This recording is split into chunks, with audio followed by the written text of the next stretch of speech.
Bismillahirrahmanirrahim. Assalamualaikum warahmatullahi wabarakatuh. Bertemu kembali dalam pembelajaran kimia. Dalam kesempatan ini kita akan membahas mengenai bab laju reaksi. Sebelum masuk apa itu laju reaksi, kita bahas dulu mengenai kemolaran. Kemolaran atau molaritas adalah besarnya yang menyatakan jumlah mol zat yang terlarut dalam tiap liter larutan. Kalau kita rumuskan, molaritas itu kita lambangkan dengan M besar, itu adalah pembagian antara mol zat terlarut dengan volume larutannya. Laju reaksi itu sendiri adalah laju pengurangan konsentrasi molar salah satu reaksi atau laju pertambahan konsentrasi salah satu produk dalam satuan waktu.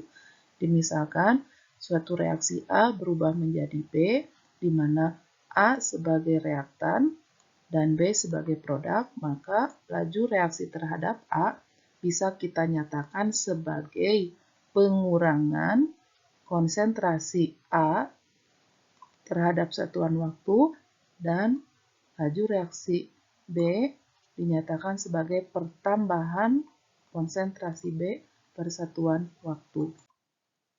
Faktor-faktor yang mempengaruhi laju reaksi, yang pertama itu adalah konsentrasi, di mana konsentrasi semakin tinggi maka laju reaksi semakin cepat. Yang kedua, pengaruh luas bidang sentuh terhadap laju reaksi. Semakin luas bidang sentuhnya, maka laju reaksi pun akan semakin cepat. Yang ketiga, pengaruh suhu terhadap laju reaksi. Bila suhu dinaikkan, laju reaksi pun akan semakin cepat. Dan yang keempat adalah pengaruh katalisator terhadap laju reaksi, di mana suatu reaksi apabila ditambahkan dengan katalis, maka laju reaksinya pun akan semakin cepat. Apabila dihubungkan dengan teori tumbukan, suatu reaksi itu hakikatnya karena adanya interaksi zat-zat reaktan yang bereaksi.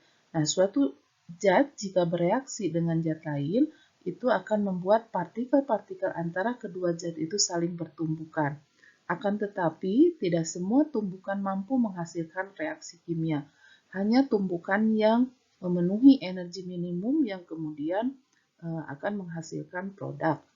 Nah, energi minimum ini disebut dengan energi aktivasi, yaitu energi minimum yang harus dimiliki oleh partikel bereaksi untuk menghasilkan tumbukan yang efektif.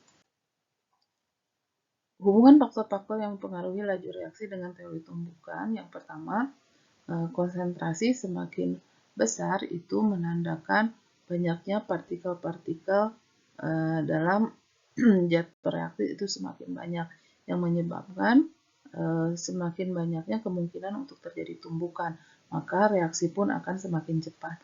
Yang kedua, luas permukaan bidang sentuh. Apabila luas permukaan bidang sentuhnya besar, maka kemungkinan untuk bertumbukan itu semakin banyak, sehingga menyebabkan produk yang dihasilkan akan semakin banyak pula. Nah, itu ditandai dengan laju reaksi yang semakin cepat. Yang ketiga, kenaikan suhu. Kenaikan suhu ini menyebabkan energi kinetik semakin tinggi. Nah, energi kinetik semakin tinggi itu menyebabkan partikel-partikel akan bergerak semakin cepat. Pergerakan yang semakin cepat itu akan menyebabkan kemungkinan untuk bertumbukan akan semakin banyak, sehingga laju reaksi pun akan semakin besar. Nah, yang terakhir untuk katalisator. Nah, katalisator ini apabila ditambahkan pada suatu reaksi, itu akan menyebabkan energi aktivasi diturunkan, sehingga dengan adanya penurunan energi aktivasi, maka laju reaksi akan bisa berlangsung lebih cepat. Persamaan laju reaksi dan order reaksi. Persamaan laju reaksi hanya dapat dinyatakan berdasarkan data percobaan. Misalkan pada percobaan A ditambah B menghasilkan C ditambah D, maka kita bisa menuliskan persamaan laju reaksinya sama dengan K kali konsentrasi A pangkat X kali konsentrasi B pangkat Y. Dalam hal ini yang dimasukkan ke dalam persamaan laju reaksi hanya konsentrasi-konsentrasi reaktan saja, yaitu A dan B, sedangkan konsentrasi produk C dan D tidak dimasukkan. Adapun X dan Y di sini disebut dengan order reaksi, di mana X dan Y juga didapatkan dari hasil perhitungan. X dan Y ini harus dibedakan dengan koefisien, di mana tidak selamanya order reaksi itu sama dengan koefisien. Order reaksi adalah bilangan pangkat dari besarnya konsentrasi reaksi pada persamaan laju reaksi. Nah, di sini ada beberapa contoh reaksi dan persamaan laju reaksi. Misalkan pada persamaan reaksi nomor 1, kita lihat persamaan laju reaksinya adalah Pi sama dengan K kali konsentrasi NO2 pangkat 2 kali konsentrasi H2 pangkat 0. Dalam hal ini, order reaksi 2 dan 0 itu tidak sama dengan koefisien reaksi NO2 dan H2 yaitu 1. Sehingga dapat disimpulkan kalau order reaksi itu kita dapatkan dari perhitungan hasil data percobaan. Nah, grafik perubahan konsentrasi terhadap laju reaksi, kita bisa lihat di sini ada beberapa macam order reaksi, itu ada order 0, order 1, order 2. Untuk order 0, kita lihat pada grafik pertambahan konsentrasi reaktan itu tidak akan menyebabkan pertambahan laju reaksi. Berapapun kita perbesar konsentrasinya, maka laju reaksinya itu akan konstan. Sedangkan untuk order 1 dan order 2, kita lihat dengan penambahan konsentrasi reaktan, maka laju reaksinya pun akan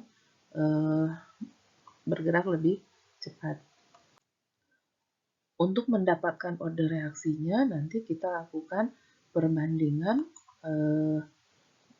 percobaan yang ada, di mana kalau kita mencari order reaksi NO, maka kita cari atau kita bandingkan konsentrasi Cl2 yang sama. Dalam hal ini nanti kita akan membandingkan persamaan 2 dengan persamaan 1. Adapun nanti untuk mencari order reaksi Cl2, maka kita cari konsentrasi NO yang sama, yaitu nanti kita bandingkan percobaan 4 dan 3.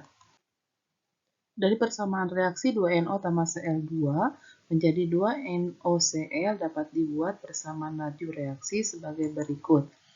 V sama dengan K dikali NO pangkat X dikali Cl2 pangkat Y, di mana kita bisa menghitung order reaksi X atau order reaksi NO dengan membandingkan data percobaan 2 dan 1.